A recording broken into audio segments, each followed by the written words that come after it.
This is the side bending machine. It's electrically heated, and this is the shape, of course, of the ukulele. You can see it like that. This is more or less a raw side, and sides put in here. These are pneumatic cylinders on each side, and when you actuate the valve, it pulls down on the side at a kind of a nice even rate. This is hot, and this is also hot, and they're about right around 200 degrees.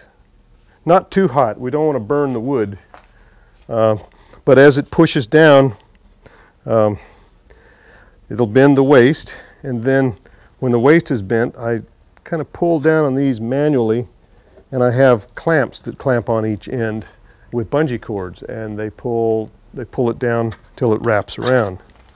So the bent side looks like this. When it cools down, it doesn't go back to its original straight shape.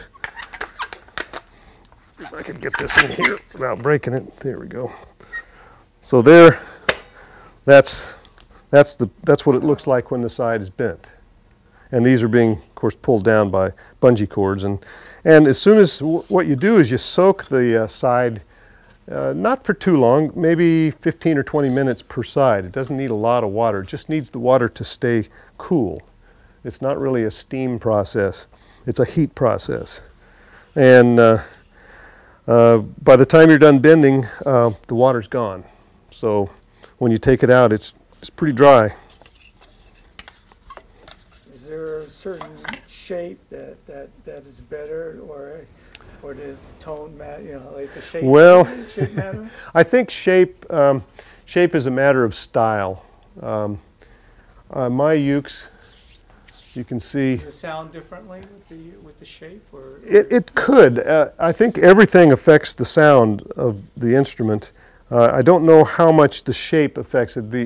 The displacement of the instrument, the amount of air inside affects it quite a bit. So the shape would affect it. But some of the popular Hawaiian ukes are called pineapples, and they don't have this waist. They just come around in a curve like this.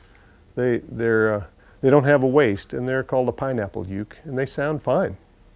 So it's mostly a traditional shape. And people say they like to put their knee where the waist is on the instrument. So it kind of nestles there. But I made this bender out of aluminum, and it uses cartridge heaters and electric and pneumatic cylinders to pull it down. Maybe fancy, but it was an interesting project. And it works very well. I can bend 50 sets in a day. You know, if you cut it out of a solid block, it wouldn't be strong. You would have end grain in here, and it would tend to break real easy. But this is very strong. It's really a strong way to do it. That's the current run. Those are in different phases. Here's one where these are like little reinforcement for the grain on the sides, and these are the neck block and tail block. And then here's kind of the next phase. It gets these, which are called linings, and it gives you more area to glue the face and the back to. That gets glued in there like that.